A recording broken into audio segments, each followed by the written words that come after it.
This is episode 104 of Teacher Approved. You're listening to Teacher Approved, the podcast helping educators elevate what matters and simplify the rest. I'm Heidi.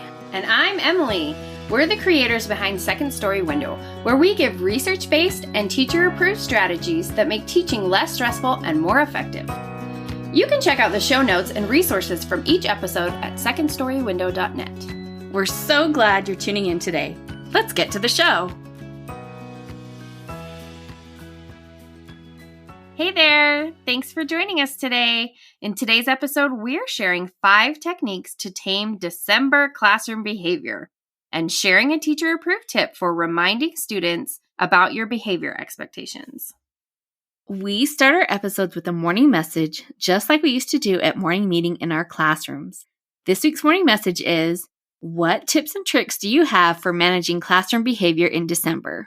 And we have some awesome responses from our community.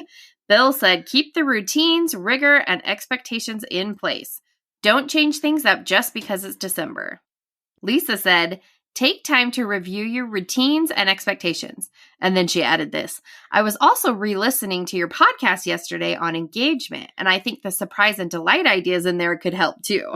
So thank you for listening, Lisa. We appreciate that.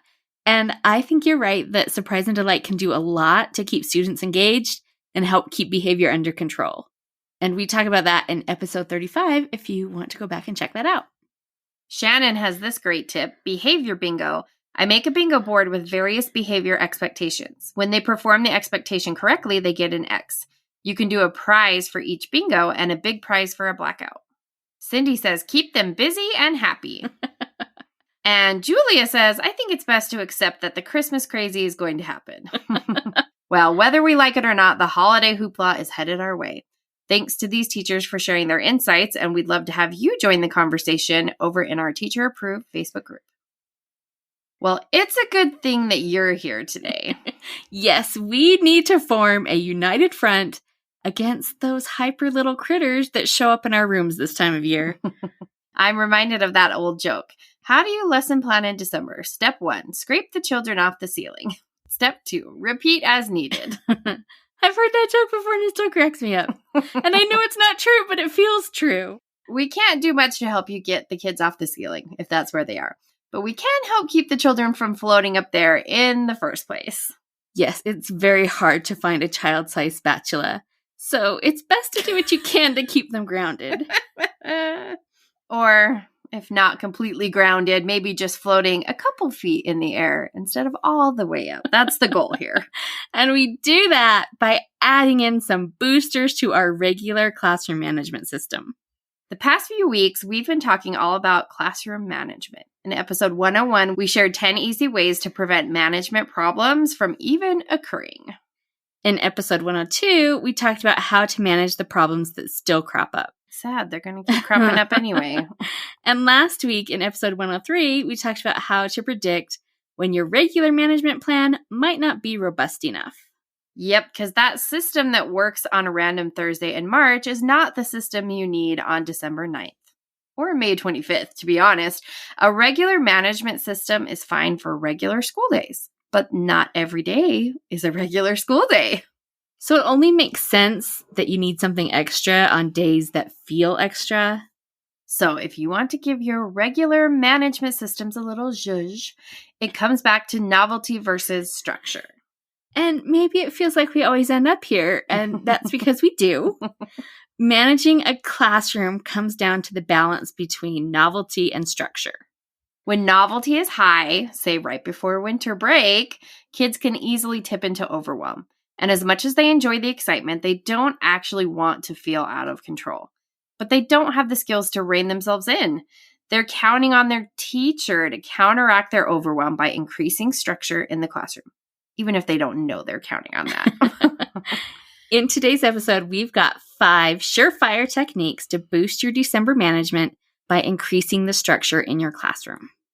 Since this episode is airing in November, we're focusing on the headaches December brings, but these techniques can help you anytime you need to increase the structure in your classroom. You can definitely use these techniques at the end of the school year or when you have a sub, or really any other time that your kids get a little squirrely. So on to our first technique, which is maintain your regular routines. Tell us about this one, Heidi. Maintaining a regular routine can be hard during weeks where there are so many interruptions. You may not have a, quote, normal school day until January, and it does not take much to derail your day. Even something as simple as a canned food drive competition can throw the whole day out of whack. When the kids are out of control before the bell even rings, it's tempting to just surrender to the crazy. But it's moments like this where your regular routine matters the most. And we're not just saying that because we like routine, even though we do like routine. But good old science is going to back us up on this. Right. Routines tell your nervous system that you are safe. You know what's going on and you have some sense of control. Those are the exact safeguards that pull kids out of overwhelm and back into engagement. That doesn't mean it's easy in December. You may have a grade level activity Monday morning and an assembly Tuesday afternoon, and the PTA is doing something at lunch on Wednesday. Of course. All those little extras are what make the season fun, truly, but they also wreak havoc with your schedule. On the days that I knew we'd have interruptions, I picked my tentpole activities. Those are the activities that create the shape of the day. To me, they're non-negotiable because they create the reference points that guide us from activity to activity. So in my class, the tentpole activities were our morning routine, including our morning work time, morning meeting, and our end of day routine. Even if it was one of those days when my students only had a couple of minutes to do their morning work, or maybe morning meeting was a speedy 5 minutes, we still did those things every day. Yes, because predictable, repetitive morning routines are calming. They can help tame out of control energy. If you want more tips about how to craft your best morning routine, episodes 93, 94, and 95 will help you out. And besides our morning routine, I always made sure we did our end of day routine, even if that meant doing it in the middle of the afternoon because there was going to be an assembly later in the day. I used our end of day class jobs to reset the room for the next morning. So if we skipped that routine, tomorrow would be off kilter too. Yeah, we don't want that. We do not want to make tomorrow any harder than it has to be because tomorrow will have its own problems. So it's smart to do what you can to make the next day run smoother today. So you can increase the structure in your classroom by really relying on those routines all month long. Emily, what's our next technique for adding structure to our classrooms? Our second technique is to provide productive outlets for excess energy. And it's really so smart because you know the kids are going to be more hyper than usual. And we can choose to be reactive and just wrangle those moments as they crop up, or we can be proactive and plan in advance for how to manage all of that excess energy. The simplest way to do that is just to schedule in more frequent breaks. Brain breaks are awesome for this. If you're interested in some fun themed brain breaks, we have Christmas and winter themed sets. Each set has 60 brain breaks, so you're definitely covered for the month. Besides brain breaks, you could also plan more active lessons. Anything that gets kids moving is a positive way to burn off some of that energy. Playing review games this time of year is always a good idea. Games let kids move and interact, plus December is a great time for review. Right, there's so many kids absent, whether they're traveling or sick, and there's just so many other things going on. You probably don't want to dive too much into new content, so may as well schedule some review games. And that brings us to our third technique, which is take time outs as needed. Sometimes trying to burn off energy will just amp things up even more. I've been there. We've probably all had that experience. And when that happens, it is time for a cool down. Pulling the kids in for an impromptu story time is one of my favorite tricks. Not only does it help calm the kids, but it gives me an excuse to read a picture book. A read aloud break is perfect. And, you know, any excuse to buy more seasonal picture books is going to be a pro in my book. As if we needed an excuse. Watching a calming video can be another way to reset the energy in the classroom. If you can access YouTube at school, satisfying sand videos, my kids love those kinetic sand videos, Dory's Reef Cam, ASMR marble races, and miniature cooking videos. Oh, so cute. They're all so soothing. Just make sure you preview anything before you show it, of course. And I have to put in a plug for my favorite calming video, which is Asleep the Snow Came Flying by Alternate Mind. And we'll put a link in the show notes so you don't have to remember that. Especially because it's spelled weird. Yes. But really, the video is just winter pictures with falling snow while the most relaxing song plays. It's such a good song. And with my second graders, honestly, I didn't even bother with the video.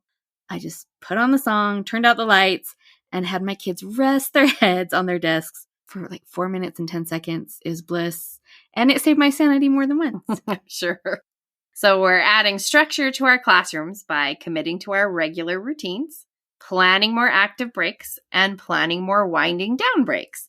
Those 3 strategies will help a lot, but we still got 2 more to share. Hey there, teacher friend. Do you have a question or concern that could use a teacher-proof solution? We'd love to help you out by answering your question here on the podcast. You can submit your questions to hello@secondstorywindow.net and put podcast question in your subject line. We can't wait to hear what's on your mind.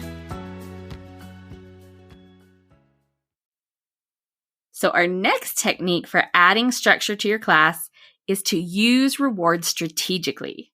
In our previous episode 103, we talked all about the pros and cons of rewards and when you might want to use them. We go in depth in that episode, but as a reminder, rewards can do a lot to shape behavior in the short term. And because they only work short term, we don't want to craft our year-long management plan around rewards.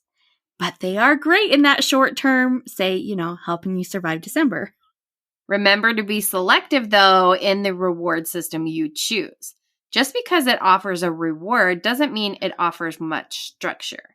And to really benefit from the reward, we want something with a lot of structure. We have some guidelines that can help you recognize if a reward system offers a lot of structure. So first, look for a reward system that has a visual component. Kids are more motivated if they can see how close they are to earning that reward. You also want a system that lets kids lose something. That way, if your class is getting a little chaotic, all you have to do is start walking toward the reward chart and they will start telling each other to shape up because they don't want to lose any of their hard-earned points. So most of the time, you probably won't even have to take them away, but it's a good threat. And I love that because then I'm not the one nagging them to behave. They're pushing each other to be better, and I'm just following through with the consequences of their choices. That's why a whole class reward system is nice. An individual reward system like a punch card is good for your rule follower students. They're meeting expectations, so they're getting rewarded quicker, which is nice, but it doesn't do as much to shape class-wide behavior as a whole group or team reward does. And with team or table rewards, you do get that boost from kids monitoring each other's behavior, but it also introduces the element of competition, and that can be good or it could be bad. Yeah, competition can be motivating for kids, but it can also raise the energy level at a time when you're trying to keep the energy under control. Plus, with competition, you run the risk of some kids giving up because they feel like they can't catch up. So it's a fine line to walk. Now, that doesn't mean that you shouldn't use competition to add structure to your classroom. It just means you need to be aware of the ways that it might be sabotaging your efforts. If you're looking for a holiday reward system, we have a new product that might be what you need. Our holiday behavior helps have 2 whole class reward systems, 2 team reward systems, and 2 individual reward systems. Not suggesting you should use them all, but we've got a lot of options in there. So for the whole class rewards, we have our reindeer game system where students earn Santa's reindeer. When they have the full team of reindeer, they earn a fun reward. The other whole class system is a build a word reward. This one is totally editable. You decide on the prize and then you print out the cute holiday letters to spell that word. When the kids are following directions, they earn a letter, but they can lose letters too. Once they build the secret word, then they earn the reward. For team rewards, we have a board game. Use a magnet marker for each team and move them toward the end of the path as they follow directions. So cute. I love that one. Another activity is to build a character. Each team has their own gingerbread man. When they're on task, you can add a piece to their character And then when the team's finished building their gingerbread man, they earn their reward. And our last set of rewards are Caught You Being Good notes and Lucky Chance. When students are on task, give them a Caught You Being Good note. Students write their name on the notes and either save them to buy a reward or put them into a drawing. Lucky Chance is a fun one. It's played like a lotto game. There's a row of pictures at the top of the chart and a column of letters down the side and 30 blank squares in the middle. When students are following directions, you can send them to write their names in one of the spaces. When the board is full, you draw a picture card and a letter card. So it might be like candy cane D or something. And then the student whose name is in that coordinating space wins a prize. I love it. So fun. So we will link to this new resource in the show notes. But whichever reward system you choose, make sure you introduce it with a discussion about expected behaviors. And that brings us to our fifth technique for adding structure to your management plan. And that is to keep the rules alive. The more you reference rules and expectations, the more likely students are to remember to follow them. Before you start any activity, you might need to remind students of what types of actions will help them earn a reward and which actions will cost them. Another suggestion is to revisit your class rules each morning and have students choose one that they want to focus on that day. And, that could be a whole class discussion where the students decide on one rule that everyone is going to work on. Or it could be something that you have the kids choose individually and maybe tell a neighbor or maybe just think about for themselves. The younger the students you have, the more reminders they might need. So if you feel like you're a broken record, you're probably reminding them about the rules the correct amount. For all of the unpredictability and exhaustion this time of year brings, it can also be the most magical time to be a teacher. You only get one December with these kids, and you deserve to enjoy it without having to turn into Miss Trunchbull. So remember these 5 techniques for increasing the structure in your classroom so you can enjoy the fun. Be consistent with your routines. Provide productive outlets for the excess energy. Take timeouts as needed.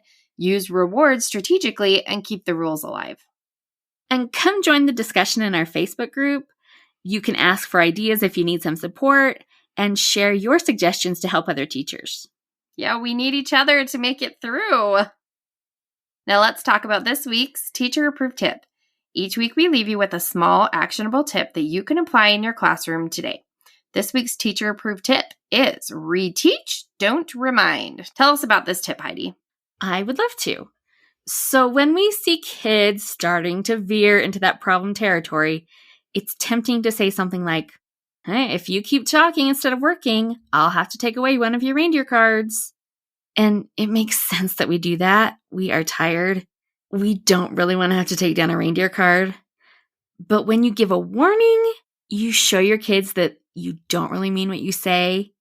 It gives them the sense that they have a long runway of goofing around before they have to deal with any consequences. And, plus a warning like that kind of comes across as a threat. It makes it seem like the problem with their behavior is that it made their teacher mad, when what we're trying to teach is that poor behavior makes it difficult for learning to happen.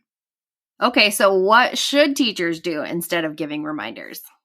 Well, really, if it has reached the point of needing a reminder is not going to work anyway. Instead, we need to reteach. So you shut down whatever is happening and you refer to your rules and expectations. And you can keep this totally brief. Here's what I see happening. Here's why it's a problem. What can we do better? And what happens if we don't do better? And then, right then, they might need to lose some of their progress toward a reward, or maybe lose a privilege. Or maybe you give them a second chance to see if they can make better choices. It depends on what you think your kids are capable of at that particular moment. So it sounds like the key is to keep your expectations high, but appropriate for the situation. And remember that when bad behavior creeps in, it's better just to reteach instead of to give all of those many reminders. So to wrap up the show, we are sharing what we're giving extra credit to this week. Emily, what gets your extra credit? I'm giving extra credit to my indoor timer plug. You could use this thing to turn lamps on and off at certain times, or even like your Christmas tree. But what I use it for is to prevent me from leaving my curling iron on all day on my bathroom counter, which I have done countless times. Important. I plug my curling iron or flat iron or whatever hot thing I frequently forget to turn off into the plug. And then when I want to use it, I just hit the 30 minutes button or however long I need it to be on, and it turns on. And then I can rest easy knowing that it turned itself off at 30 minutes and I didn't accidentally burn the house down. Well, that is a good thing all around. I got this like a year ago and I can't believe how much I appreciate it every time I use it. Well, that's a good investment then. Yes. What are you giving us credit to? My extra credit goes to the Calm Christmas podcast by Beth Kempton. So just imagine for a minute that you are in a cozy English cottage sitting next to the fire with a mug of something warm in your hands. Snow is gently falling outside. It's that hour before dark when, the light is purplish and soft and everything feels magical. Is Jude Law about to knock on my door? Yes, and he's drunk and he needs to stay over. Perfect. That is the Calm Christmas podcast minus Jude Law. Okay. It is a charming hodgepodge of stories and recipes, advice and poetry. And listening to it, it feels like an exhale. I was listening to an episode today. I highly recommend it if you need to add some calm to your Christmas chaos.